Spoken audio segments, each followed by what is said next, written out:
नमस्कार, देवभूमि एक्सप्रेस में आपका स्वागत है। आपके साथ मैं हूं विकास सक्सेना। ये बुलेटिन की शुरुआत करेंगे श्रीनगर गढ़वाल में मुख्यमंत्री पुष्कर सिंह धामी और भारतीय जनता युवा मोर्चा के राष्ट्रीय अध्यक्ष तेजस्वी सूर्या ने बाइक रैली में हिस्सा लिया है। रैली का जगह जगह भव्य स्वागत किया गया। दोनों नेताओं ने ग्राम प्रधानों, जनप्रतिनिधियों के साथ जनसंवाद भी किया है। रामलीला मैदान से शुरू हुई सभा में मुख्यमंत्री ने कहा कि 2005 तक उत्तराखंड देश का श्रेष्ठ राज्य होगा।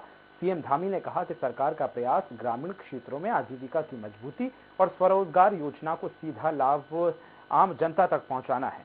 प्रदेश में स्वरोजगार से जुड़े हर व्यक्ति को इसमें सहभागी बनाया जाएगा। वहीं भारतीय जनता युवा मोर्चा के राष्ट्रीय अध्यक्ष तेजस्वी सूर्या ने कहा कि युवाओं की ज्यादा भागीदारी से उत्तराखंड में एक बार फिर से बीजेपी की सरकार बनेगी।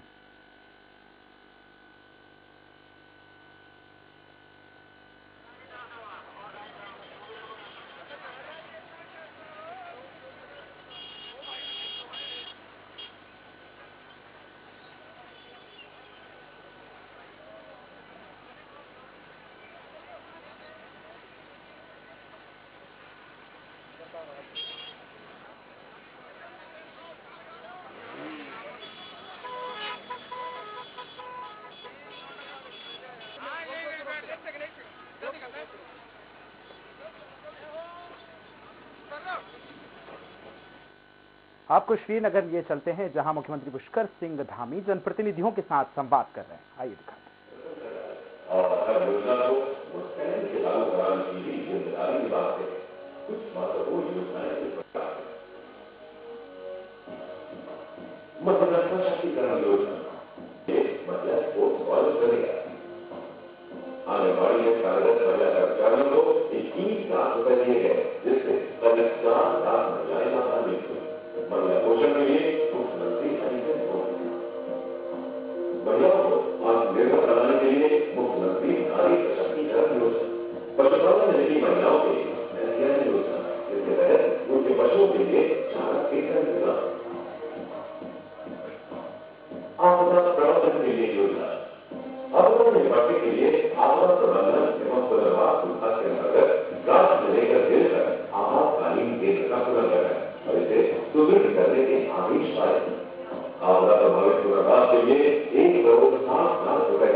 क्योंकि मनुष्य एक विद्यार्थी और शिक्षार्थी के रूप में संपूर्ण जीवन भर विद्यार्थी रहता है।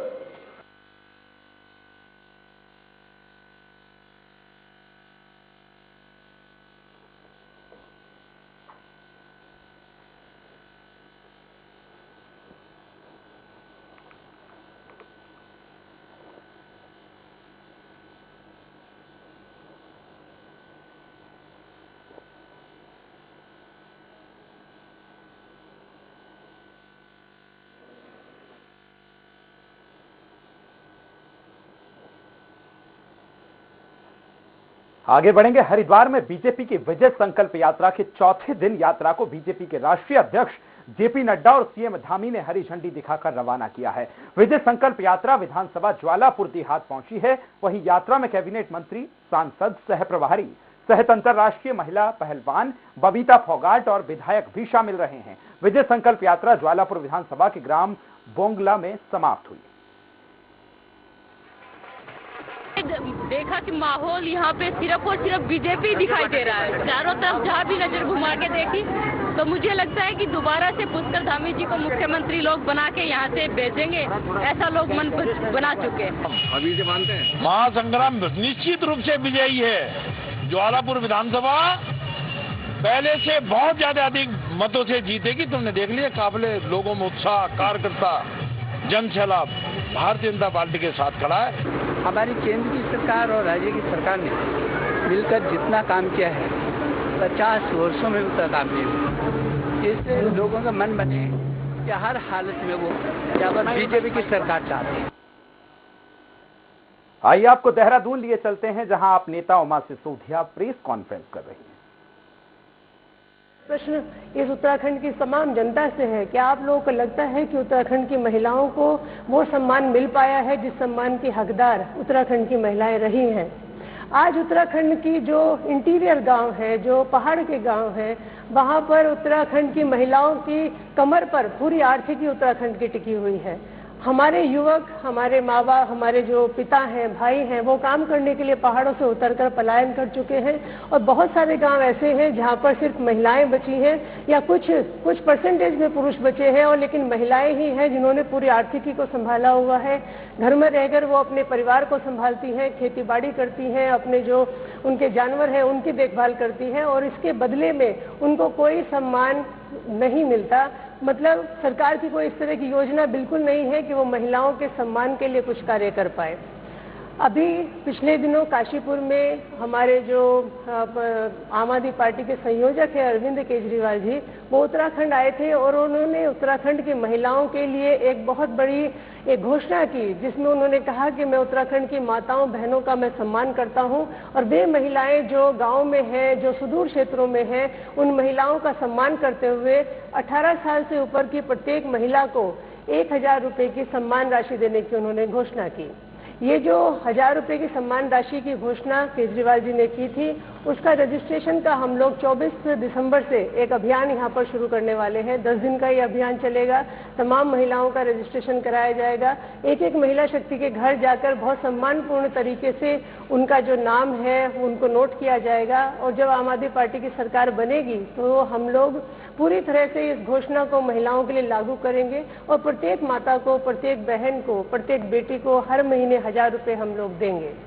इस 10 दिन के इस कैंपेन को सुचारू रूप से चलाने के लिए तमाम कार्यकर्ता हमारे क्षेत्रों में निकलेंगे 24 दिसंबर से, और दिल्ली से माननीय आतिशी जी, वंदना कुमारी जी और गीता रावत जी, जो तमाम हमारी बड़ी नेत्रियां दिल्ली में जो हैं, वो यहाँ पर आएंगी और 350 महिला सम्मान सभा हम लोग यहाँ पर आयोजित करेंगे। और साथ ही मैं कहना चाहती हूँ कि हमारे इस कैंपेन का नाम होगा सशक्त महिला समृद्ध उत्तराखंड। मैं समझती हूँ कि आज महिलाओं को सम्मान देने का कार्य, महिलाओं को उनकी इज्जत देने का कार्य और महिलाओं की श्रम शक्ति को अगर सम्मान देने का कार्य किसी ने किया है तो माननीय अरविंद केजरीवाल है। वो हमारी पार्टी आम आदमी पार्टी है। पूरी तरह से उत्तराखंड महिलाओं के ऊपर निर्भर है, यहाँ की आर्थिकी महिलाओं के ऊपर निर्भर है। लेकिन आज भी कितना बड़ा दर्द होता है हमें जब हम लोग देखते हैं कि महिलाएं सड़कों पर प्रसव करने के लिए मजबूर हैं। शिक्षा और स्वास्थ्य की जो असुविधाएं हैं, जो सुविधाएं यहाँ पर नहीं है, उसका अगर कोई पीड़िता सबसे ज्यादा है तो वो उत्तराखंड की महिलाएं हैं। सशक्त महिला समृद्ध उत्तराखंड, इस नारे के साथ आम आदमी पार्टी 24 दिसंबर से महिला सम्मान का रजिस्ट्रेशन स्टार्ट करने वाली है और 350 से ज्यादा महिला सम्मान सभाएं हम पूरे उत्तराखंड में करेंगे। और हमारी बड़ी नेत्रियां आतिशी, वंदना कुमारी जी, गीता रावत जी इस कैंपेन को आगे बढ़ाने के लिए उत्तराखंड में आएंगी। और मैं समझती हूं कि महिला शक्ति के लिए इससे ज्यादा अच्छी बात नहीं हो सकती कि उनका सम्मान करने के लिए आम आदमी पार्टी करबद्ध उनके दरवाजे पर प्रणाम करेगी।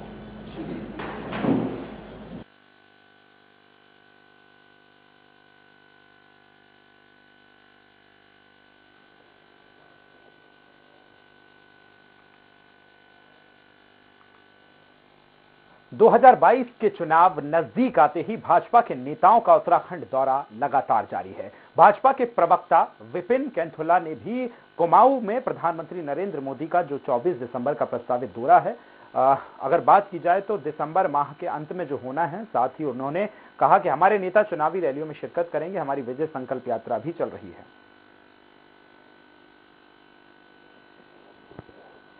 प्रधानमंत्री जी का दौरा जो था 24 तारीख को प्रस्तावित था, लेकिन अब इसी माह के दिसंबर के अंतिम सप्ताह में किसी भी दिन हो सकता है। और निश्चित रूप से भारतीय जनता पार्टी के तमाम जो केंद्रीय नेता हैं वो समय समय पर चुनावी रैलियों में भी शिरकत करेंगे। यहाँ वक्त एक छोटे से ब्रेक का, जल्द होंगे हाजिर।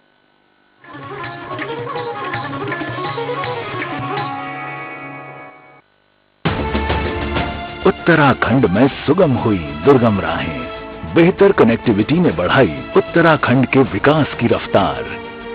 इससे लगातार बढ़ती पर्यटकों की संख्या से राज्य के पर्यटन उद्योग को भी मिल रही है मजबूती और होम स्टे बन रहे हैं पर्यटकों के ठहरने के पसंदीदा पड़ाव।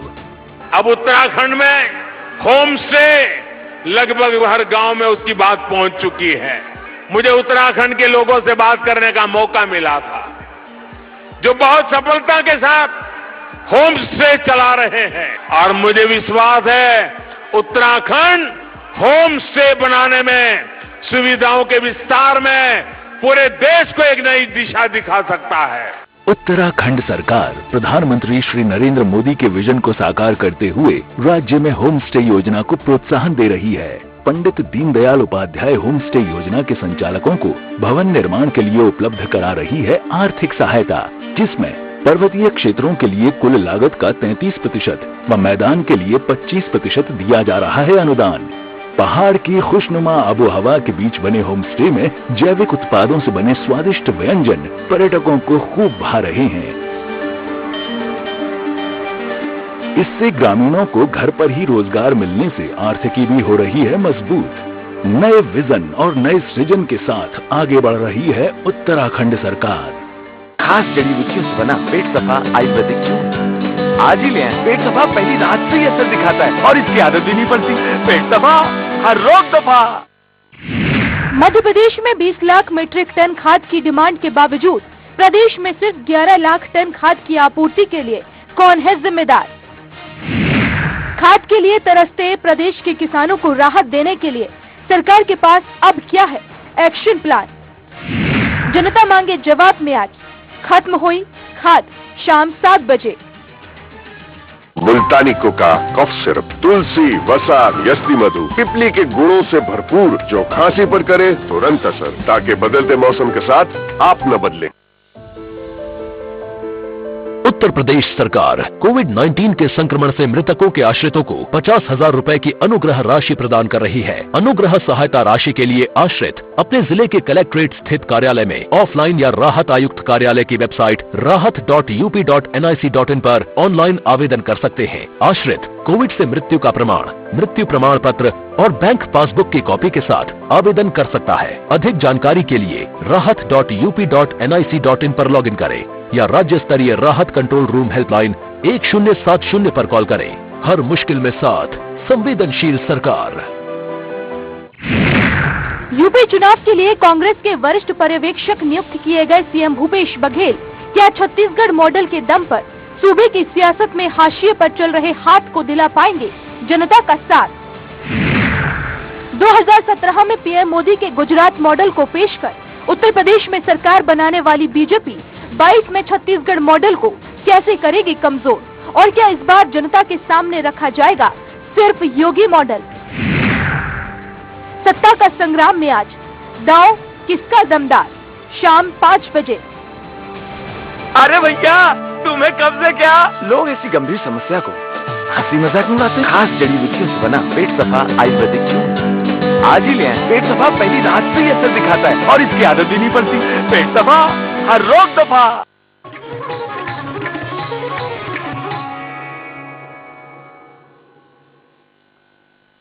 ब्रेक के बाद एक बार फिर आपका स्वागत है। आम आदमी पार्टी उत्तराखंड से मुख्यमंत्री उम्मीदवार कर्नल अजय कोठियाल दिल्ली दौरे पर रहे।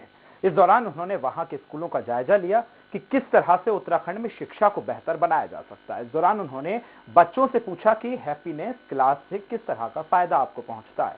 बच्चों ने बताया कि हैप्पीनेस क्लास से बहुत फायदा उनको हुआ है। वहीं टीचर्स ने भी उन्हें बताया कि पढ़ाई के अलावा बच्चों के ओवरऑल डेवलपमेंट पर खासा ध्यान दिया जा रहा है। इस दौरान कर्नल अजय कोठियाल ने कहा कि सरकारी स्कूलों में सुविधाओं के मामले में अच्छे स्कूलों को दिल्ली के सरकारी स्कूलों ने पछाड़ दिया है। खबर रामनगर से है, जहां मालधन में हुई जनसभा में पीसीसी चीफ प्रीतम सिंह ने बीजेपी सरकार पर जमकर हमला बोला है। प्रीतम सिंह ने कहा कि बीजेपी ने महंगाई बढ़ाकर गरीबों की दशा खराब कर दी है। महंगाई के चलते उद्योगपतियों को लाभ मिला है। उन्होंने कहा कि बीजेपी सरकार ने देश की सभी सरकारी संपत्तियों को बेचने का काम किया है। इससे आरक्षण में आने वाले लोगों को कोई फायदा नहीं मिल पा रहा है। उन्होंने आरोप लगाया कि भाजपा 5 सालों में जनता व प्रदेश का भला नहीं कर पाई है। कि जिन लोगों को प्रचंड बहुमत से 2017 में उत्तराखंड के लोगों ने सत्ता सौंपी थी, उन्होंने जो वादे किए उन वादों के विपरीत सरकार आचरण कर रही है। इसलिए बदलाव का वक्त है और 2022 में कांग्रेस आ रही है, भाजपा जा रही है। इसने बेरोजगारी और महंगाई को आसमान पे चढ़ा दिया है। इनकी सत्ता उखाड़ने के लिए हम कांग्रेस के कार्यकर्ता हर क्षेत्र में इस प्रदेश के जाकर के जन जागरण करेंगे और इनकी सत्ता को उखाड़ फेंकेंगे। अर्थशास्त्र देख लीजिए या फिर आप ये देख लीजिए किस तरह से देश चलाया गया है, जिस तरह से रिजर्वेशन हुए हैं, ये सब कांग्रेस ने किया है और ये कांग्रेस ने किया है देश की जो गरीब वर्ग है उसके लिए किया है। तो ऐसा कोई कांग्रेस की जो विचारधारा हमेशा रही है गरीब के लिए रही है। खबर देहरादून से है, जहां परिसंपत्ति बंटवारे को लेकर कांग्रेस ने धामी सरकार को आड़े हाथों लिया है। कांग्रेस प्रवक्ता सुरेंद्र अग्रवाल ने कहा कि जो बंटवारा किया गया है उसे लगता है कि उत्तराखंड के हितों के साथ कुठाराघात हुआ है। उन्होंने कहा कि ऐसा लगता है कि हमारे तमाम हित गिरवी रख दिए गए हैं। ऐसा भी लग रहा है कि मुख्यमंत्री धामी उत्तर प्रदेश की लड़ाई लड़ रहे हैं। हमारे बड़े भाई उत्तर प्रदेश ने हमारे साथ अन्याय किया है और मुख्यमंत्री धामी जी ने तो इस राज्य के हितों को लुटवा दिया है। ऐसा लगता है कि हम ठगे गए, हमको हमारे बड़े भाई ने ही लूट लिया। माननीय मुख्यमंत्री जी पता नहीं क्यों उत्तर प्रदेश के हितों की लड़ाई ही लड़ते हुए दिख रहे हैं। खबर देहरादून से है, जहां चुनाव में एक दल दूसरे दल पर वादा खिलाफी का आरोप लगा रहे हैं। कांग्रेस ने प्रदेश की धामी सरकार पर निशाना साधते हुए कहा कि जिस तरह से कांग्रेस लगातार आरोप लगा रही थी कि धामी सरकार केवल चुनावी घोषणा कर रही है जबकि धरातल पर कोई भी लागू नहीं हुई है। उन्होंने कहा है कि इसकी पुष्टि एक आरटीआई के खुलासे से होती है। कांग्रेस नेत्री गरिमा दसोनी ने कहा कि मौजूदा मुख्यमंत्री ने 1090 घोषणा की है जबकि 156 घोषणाएं ही अमल पर लाई गई हैं। 1090 घोषणाएं करने वाले मुख्यमंत्री ने इतना तक मुनासिब नहीं समझा कि वो फॉलो अप करें कि मेरी कितनी घोषणाओं पर शासनादेश हो गया। और अब आरटीआई में जवाब आया है कि एक तरफ 1100 घोषणाओं का अंबार है और शासनादेश है मात्र 156। उत्तराखंड विधानसभा चुनाव को लेकर आम आदमी पार्टी ने पूरी तैयारियां शुरू कर दी हैं। पार्टी सह मीडिया प्रभारी उमा सिसोदिया ने कहा कि सशक्त महिला समृद्ध उत्तराखंड कैंपेन 24 दिसंबर से शुरू हो रहा है। उन्होंने कहा कि महिला गारंटी रजिस्ट्रेशन महिला सशक्तिकरण के लिए इतिहास का सबसे बड़ा कदम होगा। आम आदमी पार्टी 10 दिन में 350 मातृशक्ति संवाद करेगी। आम आदमी पार्टी की महिला नेता अतिशी गीता रावत वंदना कुमारी उत्तराखंड आकर मातृशक्ति संवाद करेंगी। उन्होंने कहा कि आम आदमी पार्टी का लक्ष्य उत्तराखंड की एक एक महिला को चौथी गारंटी 1000 रुपए प्रति माह महिला सम्मान राशि के बारे में बताना होगा।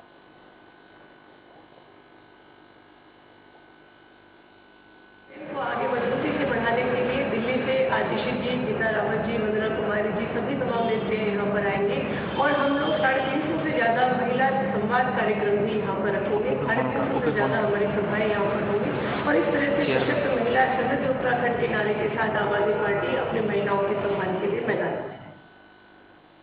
खबर हरिद्वार से है, जहां भाजपा प्रदेश अध्यक्ष मदन कौशिक के खिलाफ कांग्रेस ने जुलूस निकाला है। दरअसल मदन कौशिक ने अपने कार्यकाल के दौरान शहर में 5 पुस्तकालयों का निर्माण किया जाना था मगर सभी कागजों पर ही सिमट कर रह गई हैं। खास बात तो यह है कि बनाए जाने वाले इन पुस्तकालयों में से कई पर अवैध कब्जे हैं जिनको लेकर कांग्रेसी सड़क पर उतर आए हैं। कांग्रेस ने मदन कौशिक पर विधायक निधि के दुरुपयोग का आरोप लगाया।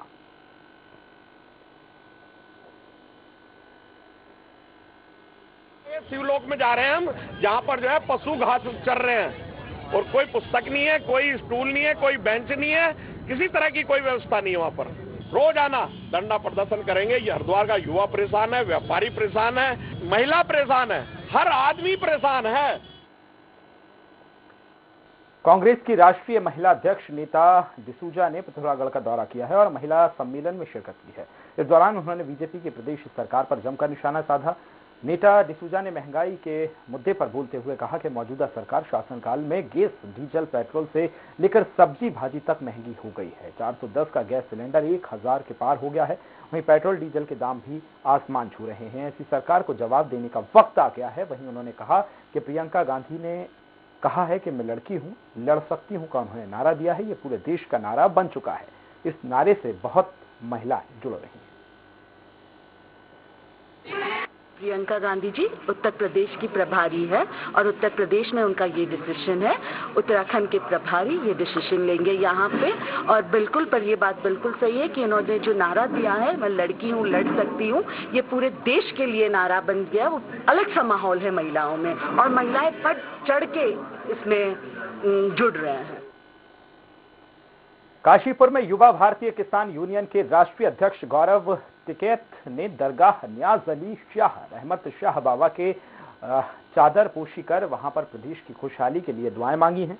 इस मौके पर कई किसान नेता मौजूद रहे हैं। उन्होंने कहा कि काजीपुर आंदोलन के दौरान दरगाह पर चादर पोशी करने की मन्नतें मांगी थी। टिकैत ने प्रदेश अध्यक्ष जितेंद्र सिंह के साथ आगे की रणनीति को लेकर मीडिया से चर्चा की।